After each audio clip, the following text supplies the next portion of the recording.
Fato Sem Fake, temporada 1, episódio 9, São Borja, 21 de outubro de 2020. As declarações e opiniões a seguir não representam a opinião da Universidade Federal do Pampa, são fruto das reflexões e da livre manifestação de pensamento garantido pela Constituição.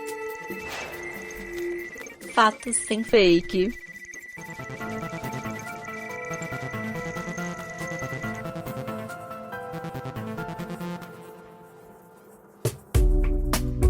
Cosmos, Via Láctea, Sistema Solar, Planeta Terra, América, Sul-América, Brasil, Região Sul, Rio Grande do Sul, Fronteira Oeste, São Borja, Universidade Federal do Pampa. Olá, internautas de todo o cosmos, bom dia, boa tarde, boa madrugada. Sejam bem-vindos e bem-vindas ao Fato Sem Fake, podcast que problematiza a infodemia das fake news e desinformações. Eu sou o Marco Bonito, informívoro, devoto de Homer Simpson, tocador compulsivo de guitarra imaginária, professor da Unipampa e pesquisador dos grupos de pesquisa Texto e Processo Com. Apresento o programa junto com meu orientando de iniciação científica, Gabriel Pujol. Que a força esteja com você, Gabriel. Ela está no meio de nós. Ainda crente que o episódio 8 é o melhor Star Wars? Eu sou Gabriel Pujol, ou @Gabriel Pujol M nas redes sociais. Graduando em jornalismo na Unipampa, eu sou repórter, podcaster, editor e militante de Twitter. Sejam muito bem-vindos e bem-vindas a mais um podcast Fato Sem Fake.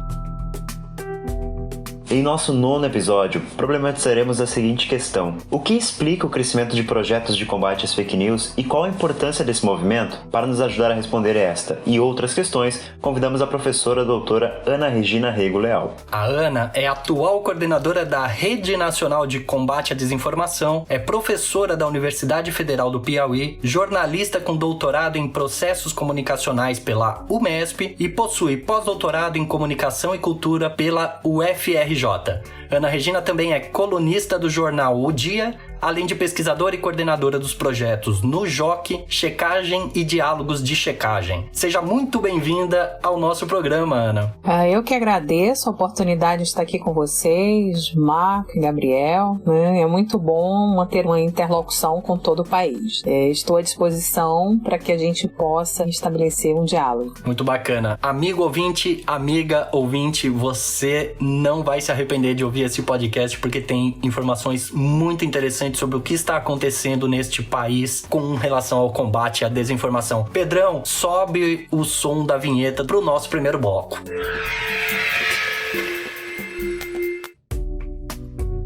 Começando o nosso primeiro bloco de contextualização, eu queria perguntar para a professora Ana como surgiram os projetos NuJoc, Checagem e Diálogos de Checagem. Bom, quero dizer também que eu também sou seguidora do Homer Simpson, tá bom?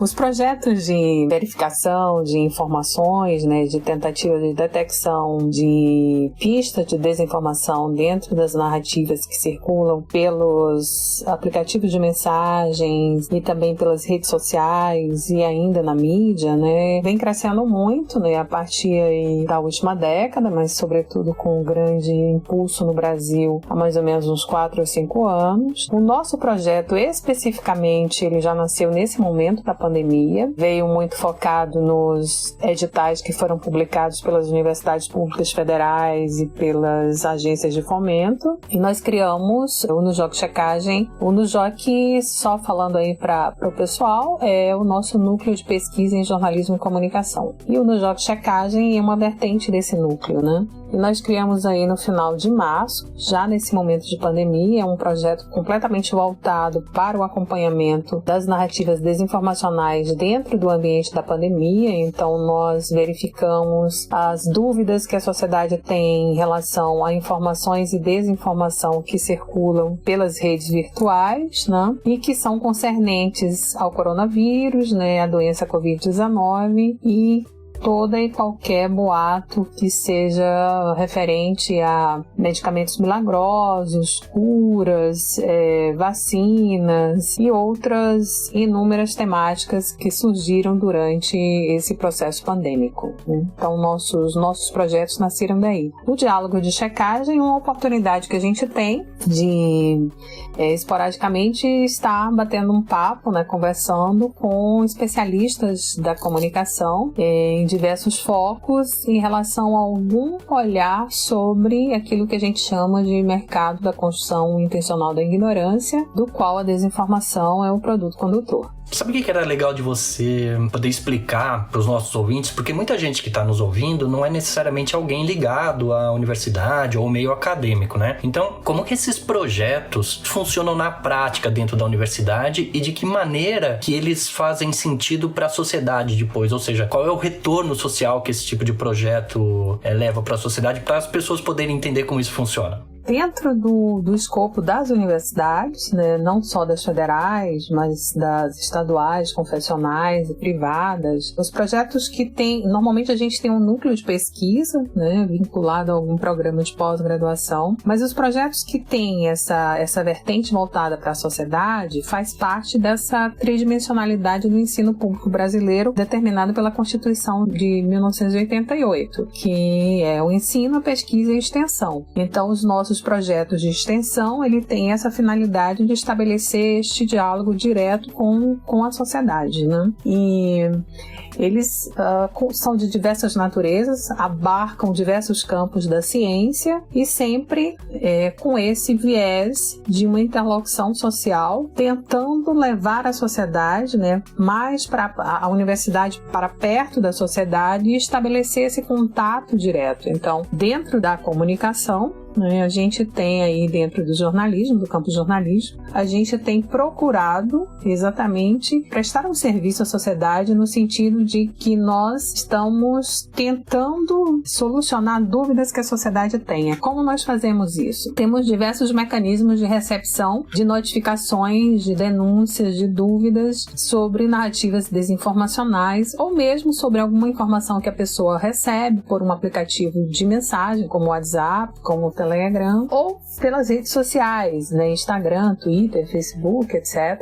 E tanto pode ser diretamente no site, por exemplo, no site da Rede Nacional de Combate à Desinformação, no site do Nujok Checagem, mas nós temos uma parceria com o aplicativo Eu Fiscalizo, da Fiocruz, que funciona conosco, que está conosco desde final de março, né, começo de abril também, que é um aplicativo que recebe as denúncias diariamente, tem várias categorias, e tem a categoria da Covid, da saúde, dos problemas relacionados aos temas de saúde. O aplicativo nos repassa diariamente, né, a pessoa vai lá, baixa o aplicativo, coloca a mensagem, um vídeo que ele recebeu ou por WhatsApp, ou por Instagram, ou por Facebook, ou que ele viu em algum site, etc. Ele coloca ali dentro do aplicativo, o aplicativo envia para o nosso site do Nujok Checagem, a gente distribui pela equipe durante a semana, faz essa checagem, publica no nosso site, o aplicativo replica no site dele e nas redes e devolve para o usuário através do grupo de distribuição do WhatsApp do próprio aplicativo. Por quê? Porque quando a pessoa faz a denúncia lá, ela já coloca assim, por favor, nos diga se isso aqui tem alguma coisa de verdadeiro ou não. Não, a pessoa tem dúvida, a pessoa quer saber. Então, a sociedade, ela não está mergulhada nesse processo de desinformação por vontade própria. Ela está dentro de todo um complexo, né, que envolve desde modelos de negócios das grandes plataformas virtuais, envolve tensionalidades entre os regimes de verdade, envolve uma dimensão política, envolvem questões voltadas para a questão religiosa, etc. E que é um mercado bastante complexo, né? E o que a gente tem vivenciado é que a sociedade está pedindo efetivamente uma ajuda, um apoio em relação a isso. E os projetos dentro das universidades, né, para além da produção do conhecimento na pesquisa, também tem esse lado da extensão que serve, por outro lado, como observável para a pesquisa, né? Nós produzimos conhecimento a partir do nosso lugar, também a partir dessa interlocução com a sociedade. Muito interessante ver os processos que são realizados. Outra questão agora, trazendo para um guarda-chuva um pouco maior, você como coordenador da Rede Nacional de Combate à Desinformação, o que seria essa rede e como os projetos inseridos nela atuam como uma unidade? A Rede Nacional de Combate à Desinformação, RNCD, nós lançamos agora no final de setembro. Era uma ideia nossa, ainda no pós-doc, no ano passado, na UFRJ, de criar uma rede nacional de monitoramento, né, da desinformação. do mercado da desinformação. Mas já durante a pandemia, terminei entrando como voluntária num projeto que chama Projeto Mandacaru, que está vinculado ao Comitê Nordeste de Combate à Covid, e lá eu lancei essa ideia de fazer a rede, terminei começando a trabalhar a rede, mas dentro do Projeto Mandacaru a coisa não andou muito e a gente resolveu fazer paralelamente mesmo, através da nossa rede de universidades. Eu presido a Federação Brasileira das Associações Científicas e Acadêmicas do Campo da Comunicação, a SOCICOM, né? Já presidi a Associação Brasileira de Pesquisadores de História da Mídia, então nós temos um network grande por todo o país, e a gente começou a fazer aí exatamente garimpando projetos dentro das universidades, só que aí nós fomos percebendo que esses projetos eles não estavam só no campo da comunicação e eles não estavam só dentro da universidade. Então nós fomos diariamente entrando em contato com cada projeto, fazendo reunião com cada projeto, explicando qual era a nossa intencionalidade enquanto rede, que era formar hiperlinks sinérgicos entre projetos que já existissem. Ou seja, a gente não tinha a intenção de levar para nenhum novo parceiro da rede, mais trabalho, porque em tempos de pandemia, todos os professores universitários, pesquisadores e cientistas, nós estamos com muito mais trabalho do que a gente já fazia, e as nossas equipes e os nossos voluntários também, né?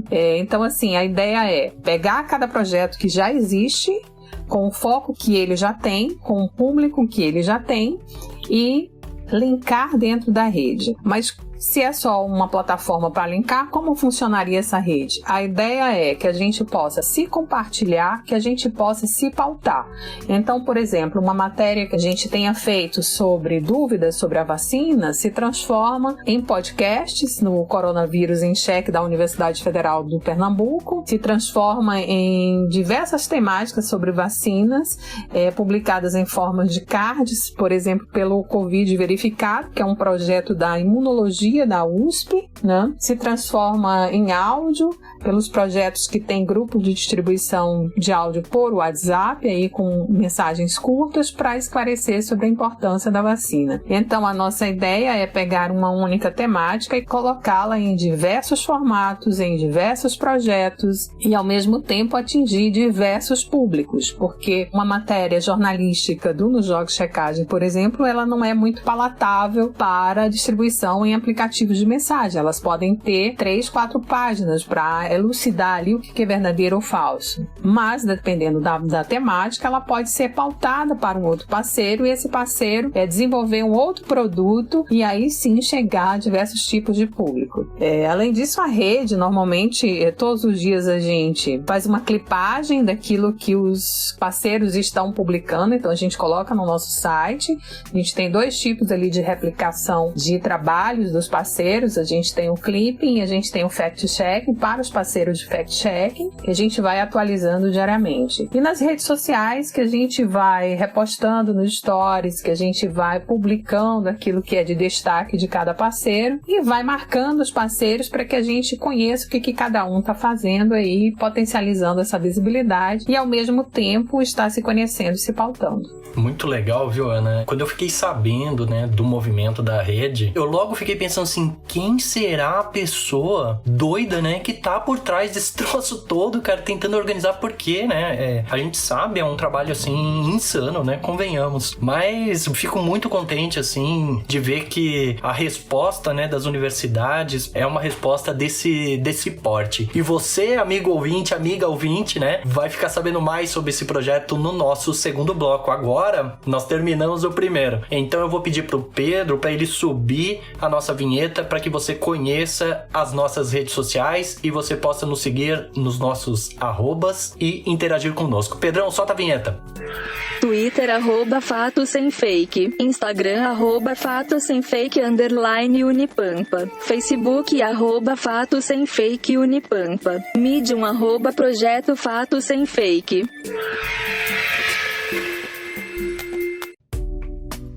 Começa agora o nosso segundo bloco, onde nós colocamos as antíteses sobre os problemas apresentados no bloco de número 1. E é o Marco quem faz as honras, por favor.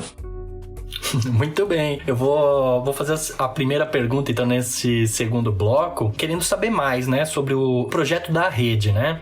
Qual é o alcance atual dos projetos né? Que a partir da rede, como a rede está configurada, que alcance ela tem, né? E como que a chegada da rede, né, com todos esses projetos associados, está repercutindo também na sociedade. Atualmente nós temos 60 parceiros, né?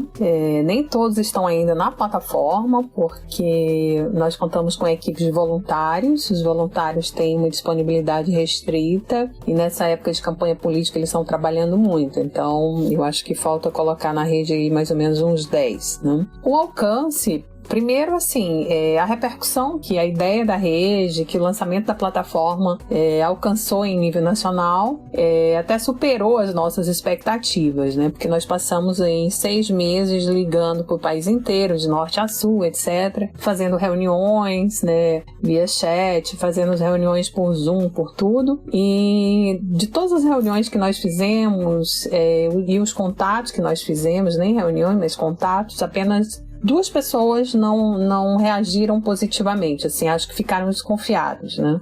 Mas todos reagiram muito positivamente. Então, o lançamento da rede aí com parceiros do país todo, de norte a sul, e uma divulgação pontual e regional de cada um em sua localidade, mas também uma divulgação nacional a partir dos próprios parceiros, fez com que o lançamento da rede tivesse aí uma amplitude nacional muito boa, né? E a gente conseguiu aí uma visibilidade boa. Em termos de alcance de cada projeto, desses 60 projetos, né, a gente tem que novamente remensurar isso, porque no lançamento a rede tinha cerca de 47 projetos, se eu não me engano, né, e agora nós já estamos com 60 projetos 2 semanas depois. E nós temos aí projetos que, desde o aplicativo da Fiocruz, como eu falei para vocês, como site de inteligência artificial, como confere.ai, em que você pode online, em real time, tirar dúvidas sobre a informação que você acha que pode ter alguma coisa ali de falso, impreciso, etc., né? E aí você tem um alcance muito grande desses projetos, né? Você tem agências, né, como a agência Bore, que faz essa interligação entre a ciência e o universo jornalístico e a mídia, né, que é uma agência situada em São Paulo, que tem um trabalho maravilhoso, que tem um banco de fontes de cientistas brasileiros e estrangeiros maravilhosos, né? Você tem redes como a Rede Consciência, que é uma rede de jornalistas também bastante conhecida. Você tem coletivos como Intervozes, que é um coletivo consolidado que luta pela democratização da comunicação já há muito tempo, com um trabalho exemplar, né? Você tem várias instituições do próprio campo da comunicação, a própria federação que eu presido também participa da rede, foi decidido em diretoria que participaríamos, convidamos as nossas filiadas e várias delas aderiram. Então nós temos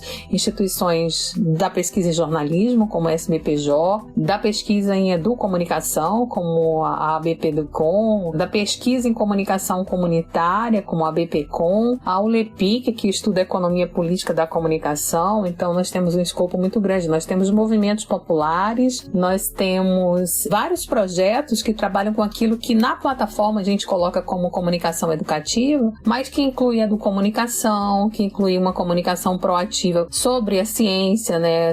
Conheça quais são os tipos de vacina, né? Para que serve a vacina, quais são os passos para se alcançar uma vacina, uso de máscaras, medicamentos, etc., assim, com uma comunicação bem proativa. Então nós temos um escopo muito grande de projetos, são 60 projetos. Nós temos Fact-Checking, que trabalha só com a área ambiental, o nosso trabalha só com a área de Covid e saúde. Nós temos o Bereia, que é do Rio de Janeiro, que é um coletivo também bastante conhecido em nível nacional, que trabalha com o ambiente da religião. Nós temos outros que trabalham com o ambiente político. Então nós temos aí um escopo tanto de abordagem em relação ao mercado da desinformação, cada projeto se focando mais em uma área, ou muitos projetos são focados, por exemplo, só em podcasts, aqui como o de vocês, podcasts, drops e áudio para o WhatsApp, como o pessoal do Coronavírus em Cheque, trabalham com isso, mas também trabalham com artigos de opinião, com artigos científicos, né? Nós temos a própria Rádio Paulo Freire, né, com vários programas, com um trabalho maravilhoso também. Então é difícil precisar qual é o alcance alcance da rede no momento, porque individualmente nós temos aí talvez um alcance menor, dependendo do tamanho do projeto e da área onde ele atua. Mas quando a gente vê o conjunto da rede, a gente visualiza esse conjunto da rede, nós vemos que o alcance ele é considerável, né? E a nossa expectativa é que até o final do ano a rede cresça muito mais, né? Para que a gente possa aí entrar ano que vem com uma proatividade e uma sinergia muito maior. Muito legal. A professora Ana já antecipou uma informação que a gente ia dar e agora então ela é oficial, né? Mas o Fato Sem Fake passa também a integrar a Rede Nacional de Combate à Desinformação junto com um projeto da nossa agência I4 de notícias aqui da Unipampa, né? Que é um projeto do curso de jornalismo e que também desenvolveu um projeto que chama I4 Confere, que trabalha com a ideia também de fazer checagem de informações falsas e desinformações durante as eleições municipais. Então, para você que está nos ouvindo em primeira mão, né? Nós estamos gravando em outubro, no início de outubro, né? Dia 8 de outubro, mas esse episódio vai ao ar provavelmente em novembro, mas você já fica sabendo então que o Fato Sem Fake também integra essa rede porque acha muito importante que as universidades deem essa resposta, né? Contra a infodemia das desinformações. Não é isso, Gabriel? Exato, e como um projeto novo, como é o nosso, né? A gente começou as produções lá em abril e já está integrando a rede hoje, é realmente um prazer. E sobre isso também tem uma pergunta como que os projetos que ainda não integram a rede podem chegar até vocês? Podem chegar através do e-mail de contato da rede, que está disponível no site. O nosso site é rncd.org e podem chegar através do e-mail que vem diretamente para mim, que vem para a coordenação, que é rncdbrasil@gmail.com. Entrando em contato, a gente faz o retorno, marca uma reunião. Normalmente por semana a gente tem 1 ou 2 reuniões em que a gente reúne aí 5, 6 projetos. Cada projeto apresenta suas propostas e aí a gente vê em que local da rede aquele projeto ficaria melhor adequado e estabelece a parceria rapidamente, sem nenhum tipo de maior burocracia, né? A rede tem princípios bem definidos, então a rede respeita toda a produção narrativa de todos os seus parceiros, mas ela não é corresponsável por essa produção e assim como os parceiros não são corresponsáveis pelas produções dos outros, para que todos mantenham a sua interdependência, né? Então a gente deixa isso bem claro e a gente está aberto aí para todos os projetos que estejam alinhados com a nossa intencionalidade de combater a desinformação. Muito bem, eu fiquei com a seguinte curiosidade, né? Desde o momento em que a gente começou a fazer a aproximação com a rede, né? Como fazer para integrar, e a gente se movimentou aqui dentro da Unipampa e dentro dos nossos grupos de pesquisa também, eu já fiquei imaginando o seguinte: existe uma ideia já prevista, já que você está coordenando toda essa rede, de que os projetos sejam colaborativos entre si, né? Então, por exemplo, nós temos uma habilidade maior, por exemplo, com podcasts, é o nosso caso aqui do Fato Sem Fake, mas precisamos de um suporte de um outro projeto e a ideia é fazer essa integração para que os projetos, ao longo do tempo agora, né? Nós temos eleições municipais agora, mas daqui a 2 anos teremos eleições presidenciais e assim por diante, que se cria uma rede cada vez mais forte. A ideia é essa? A nossa intenção, primeiro, a partir da centralidade da rede, ou seja, dessa gestão da rede que nós estamos fazendo, nós fazemos essa atualização diária a partir do que produzem os parceiros e linkamos aquilo que a gente acha que tem a ver com um ou com outro parceiro, né? Independente disso, os parceiros têm toda a liberdade, né? Nós temos o grupo dos parceiros no WhatsApp, nós temos o Google Grupos da RNCD, por onde nós da rede podemos nos comunicar com os parceiros e os parceiros podem se comunicar conosco. Nós sabemos que todos são bastante atarefados, né? Mas eu acho que pelo menos 1, 2, 3 vezes na semana você pode tirar um tempinho para, durante 10 minutos, ver o que cada parceiro está fazendo e o que tem a ver com você ali. Fora isso, volta e meia a gente publica no próprio grupo, né? Alguma coisa que é importante, que é interessante. A gente publica no grupo e um outro parceiro já diz: isso aqui dá um um bom episódio. Por exemplo, às vezes a gente recebe aí uma denúncia para checagem, um áudio que chegou para nós mais ou menos um mês e meio, porque a plataforma ela foi lançada em setembro, mas a rede com os parceiros ela está mais ou menos funcionando desde julho. E a gente está hiperlinkado no WhatsApp, se conhecendo o que um outro faz, se compartilhando, etc. Né? E chegou mais ou menos para nós aí final de agosto um áudio que dizia assim: sou fulana de tal, pastora de tal lugar, e venho aqui para dizer para vocês que quando vocês chegarem na agência do banco tal, citavam a agência da Caixa Econômica, e diziam assim: tem aquele povo lá querendo medir a sua temperatura na hora que você chega, não deixe. O guarda chegou para mim, queria medir minha temperatura, eu mandei chamar o gerente, e só media minha temperatura se ele medisse primeiro no do gerente. Por quê? Duvido que o gerente veio, não veio. Por quê? Porque era um raio laser que destruía meu cérebro, né? E aí ela emendava. E tem mais, não tome a vacina, porque essa vacina chinesa que tá aí vai transformar a gente tudo em comunista. Além do que, ela é vinculada ao 5G. Na hora que desligar o 5G, todo mundo cai morto, né? Então, esse áudio veio para nós, através do aplicativo, para verificação, para checagem. Dentro do áudio, as informações eram checáveis, mas quem era a pessoa, localização, etc., era bastante difícil, mas dava para fazer uma boa matéria. Eu coloquei esse áudio no grupo da rede e ele se transformou em podcast sobre vacina, né? Em mensagens para o WhatsApp sobre a questão do termômetro, etc. Se transformou em cards nos projetos que trabalham mais com cards explicativos, com legendas no Instagram, etc., que tem um grande alcance de público. Então, assim, é uma sugestão simples de um áudio, cada um pegou dentro do seu escopo e aí foi fazendo, né? E a gente não disse assim, quem vai fazer o quê? Não, eu só coloquei lá e cada um pegou e fez da sua maneira. Então, assim, esse tipo de interlocução que a gente quer continuar fazendo e potencializando dentro da rede, né? Agora, é claro, de acordo com a disponibilidade de cada projeto, dentro das universidades federais, os projetos, eles têm uma temporalidade definida, né? Alguns têm bolsa, outros não têm bolsa, e aí a gente tem as nossas limitações, mas a intenção é que a gente possa exatamente superar essa questão das limitações por esse processo de parceria. Muito legal, até muito legal citar o que o Marco falou também lá atrás, é um espaço onde a gente consegue trocar essas informações e dar uma resposta a esse tanto de desinformação que a gente convive, e a gente vai falar mais ou menos sobre isso no próximo bloco, porque esse chega ao fim. E você que está nos ouvindo, nos segue nas redes sociais, então não se esqueça de compartilhar o nosso podcast. É claro, o teu compartilhamento é algo simples, mas que vai ajudar muito a combater a infodemia das fake news e desinformação, além, é claro, de ajudar o nosso projeto. Sobe o som Pedro com a vinheta das nossas redes sociais. Twitter, @FatosSemFake. Instagram, @FatosSemFake_Unipampa. Facebook, @FatosSemFakeUnipampa. Medium, @Projeto Fatos Sem Fake.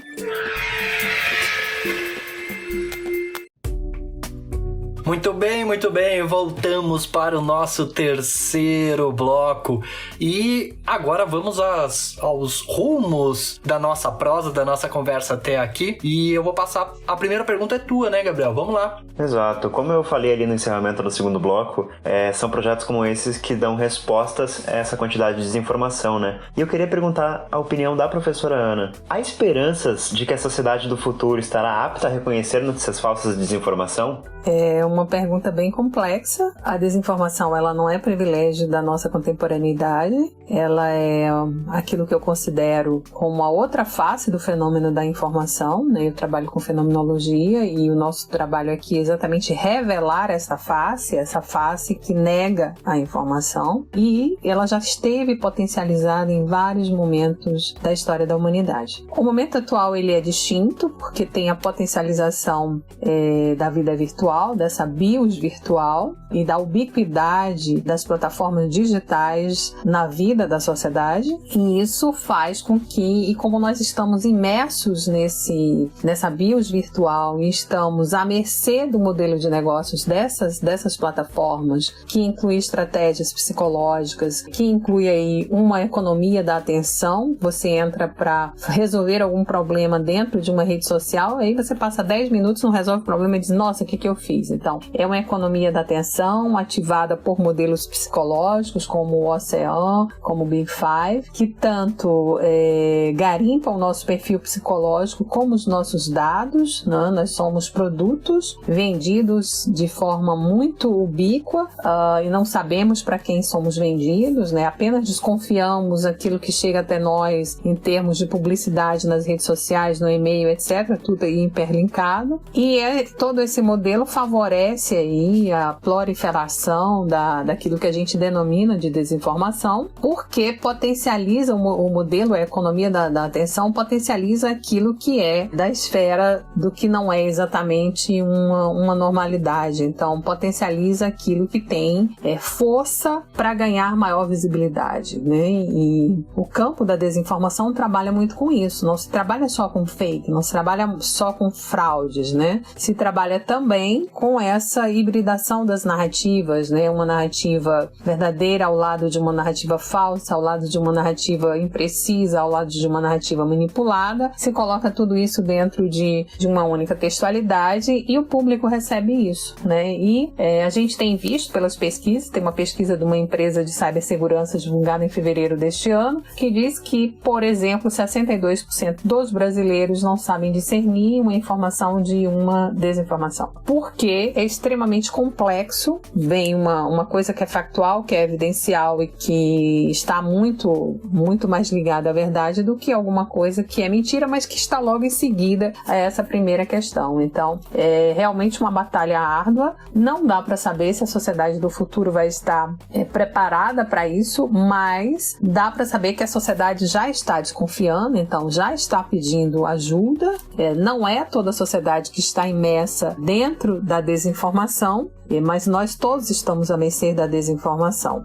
Nós sabemos que existem alguns nichos sociais que são mais difíceis da gente estabelecer um diálogo, como o nicho das religiões, né, que define, por exemplo, o jejum do jornalismo. As pessoas que são vinculadas a diversas religiões no Brasil só podem receber informação pelos grupos de distribuição dessas igrejas, por WhatsApp, por Telegram ou por aí vai. Então, é uma situação complexa, mas a gente já percebe que a sociedade começa a despertar para cada coisa. O problema é que a contranarrativa da desinformação, ela é patente, né? E aí o negacionismo da ciência, as campanhas, os movimentos anti-vacina, que tem aí mais de 50 anos, né? Trabalham nessa questão de uma narrativa contrária, negando o lado que é mais vinculado à ciência, à evidência e etc. Né? E aí há um grande debate em cima disso, mas eu acredito que nós somos, enquanto rede, um pequeno grão de areia frente ao grande mercado da desinformação. Nós temos verdadeiros complexos, verdadeiras corporações midiáticas que vivem só da desinformação e que lucram muito. Algumas delas são sediadas aí no Sul. Mas a gente conhece, não é difícil identificação, se conhece, foram citadas na CPMI, na Comissão Parlamentar Mista do Congresso Nacional sobre as fake news, e estão sendo consideradas e observadas aí, tanto judicialmente como pelo processo de elaboração legal, né, da regulação das plataformas e tudo mais, e especificamente lucram muito. Então, o que estamos combatendo é um mercado muito forte, né? Para além disso, nós temos aí as milícias digitais, que são formadas não somente por robôs, por bots, mas também por militantes, e tudo isso se conforma aí numa realidade bem complexa. Mas apesar de sermos aí um pequeno grão de areia, eu acho que essa sinergia, né, a ideia é que a rede seja uma primeira iniciativa nesse sentido, mas que outras iniciativas e outras venham a existir para que a gente consiga efetivamente formar uma onda contrária e ajudar a sociedade a ter informações que não apenas estejam vinculadas aos seus processos de experiência, valores e crenças, mas que efetivamente se aproximem de uma realidade. Ana, ouvindo você falar sobre esses números, que são números alarmantes, assustadores, né? Do número de pessoas que não têm discernimento entre entre o que é uma informação verdadeira, uma informação falsa, o número de pessoas que são consideradas pessoas com apenas letramento, mas não conseguem ir muito mais adiante do que isso com relação ao consumo de informações. Você acredita que um bom caminho para resolver isso, já que a gente está falando de uma sociedade que é uma sociedade já madura, né? A gente não está falando das crianças, né? Nós estamos falando das pessoas maduras que supostamente deveriam ter passado por um processo educacional, né? Você acredita que a educação midiática nas escolas, principalmente desde o ensino primário, seria uma forma de se precaver de um problema futuro? Tu acredita nisso?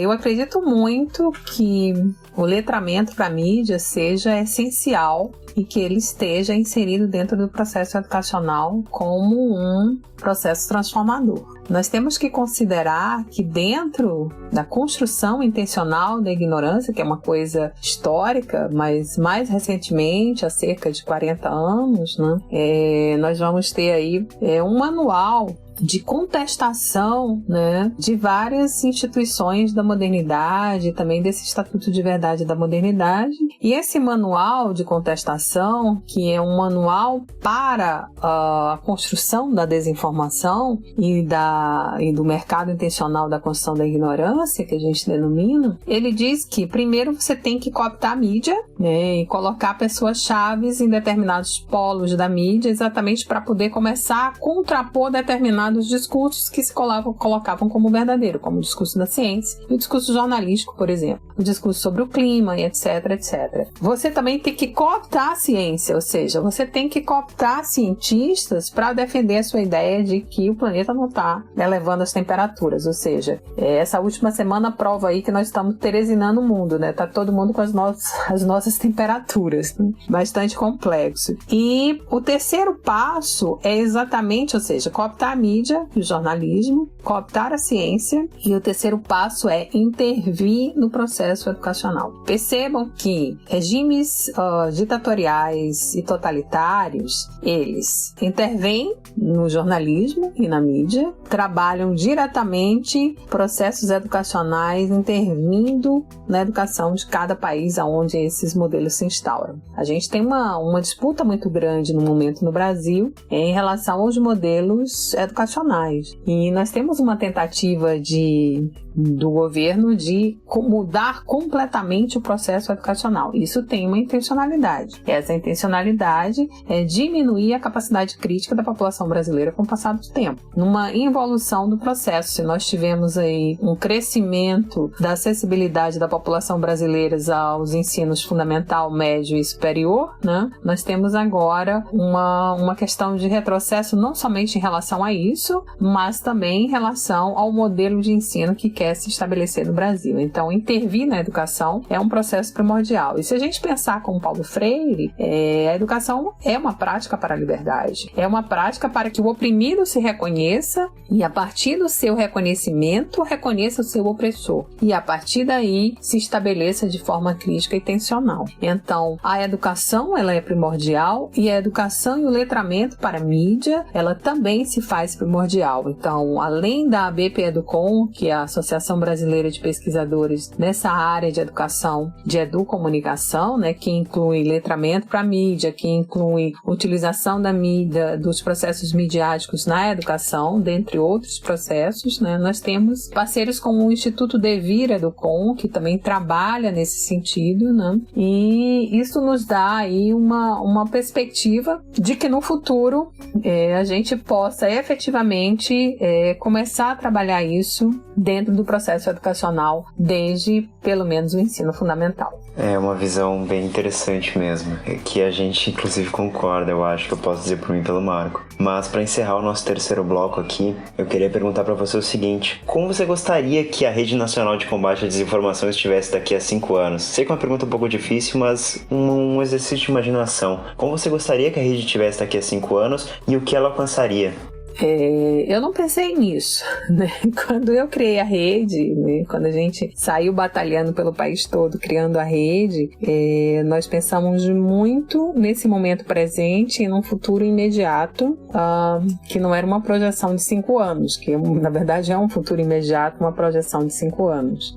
Mas parando para pensar a partir da sua pergunta, eu gostaria que a rede estivesse estabelecida, né, com um número grande de parceiros, e que ela fosse reconhecida como um local em que a população brasileira possa recorrer para tirar suas dúvidas, para estabelecer vínculos e para procurar lugares que possam auxiliar a toda a sociedade em relação às dúvidas que se venham a ter, ou seja, um local em que a população possa vir a confiar efetivamente. E a população possa tirar dúvidas, se há alguma coisa de letramento, possa se perguntar onde eu posso ver isso, se há alguma coisa de fact-checking, se há alguma informação científica, se há alguma informação histórica, se há alguma informação científica do campo da comunicação ou de outros campos que venham agregar conosco. Então, que fosse assim essa grande plataforma que possa reunir aí um grande cabedal de conhecimento e que possa prestar efetivamente um serviço e uma interlocução grande com a sociedade. Muito legal, vida longa ao projeto e que ele gere muitos frutos, porque é um projeto muito importante, muito bacana. Mas esse aqui é o fim do nosso terceiro bloco. Eu vou pedir pro Pedrão subir a nossa vinheta pra gente voltar e pra professora Ana passar as informações a respeito do projeto com seus arrobas, o endereço do site, pra você poder também acompanhar e ficar sabendo mais sobre a Rede Nacional de Combate à Desinformação. Pedrão, sobe o som, por favor.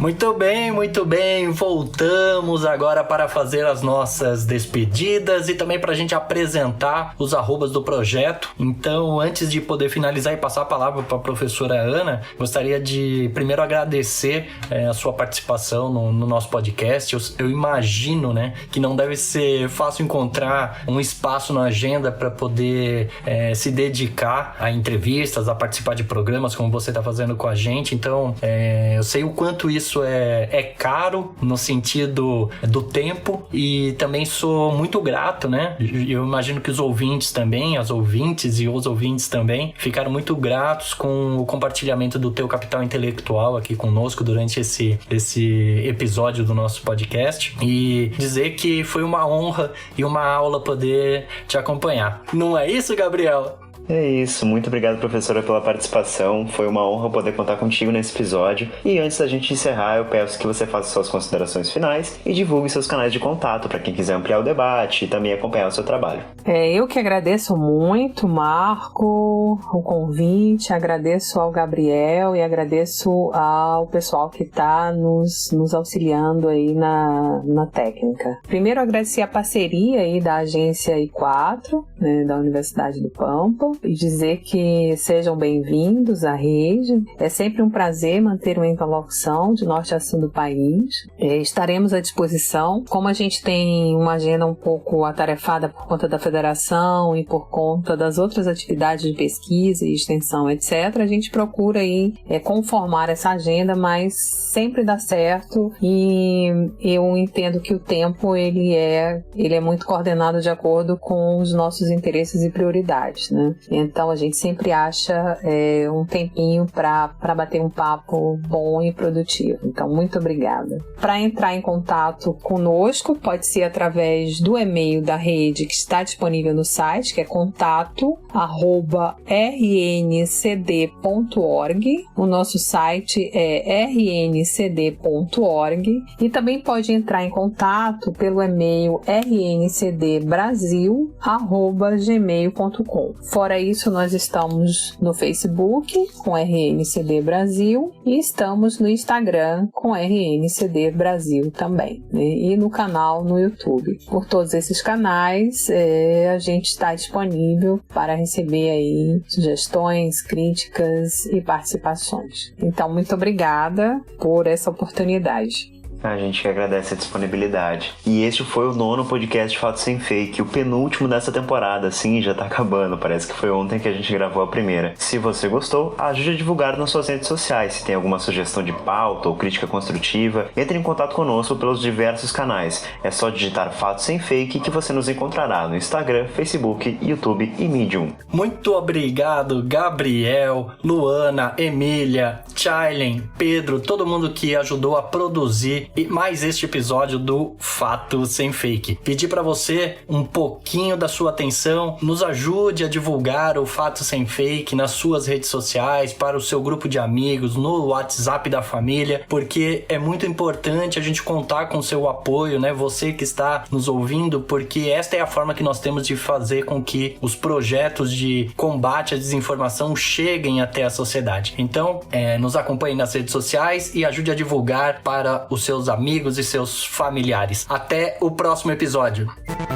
Processos comunicacionais inclusivos, narrativas midiáticas com acessibilidade comunicativa. Financiado pela Fundação de Amparo à Pesquisa do Estado do Rio Grande do Sul. Grupo de Pesquisa Texto. Programa de Pós-Graduação em Comunicação e Indústria Criativa. Universidade Federal do Pampa, Campus São Borja. Este episódio do Fato Sem Fake foi produzido tecnicamente pela seguinte equipe do Grupo de Pesquisa Texto. Direção Executiva, Marco Bonito. Produção, Gabriel Pujol. Roteiro, Marco Bonito, Gabriel Pujol e Luana Casper. Apresentação, Marco Bonito, Gabriel Pujol e Luana Casper. Sonorização, Gabriel Pujol e Pedro Janquizur. Edição, Pedro Janquizur. Publicação, Gabriel Pujol.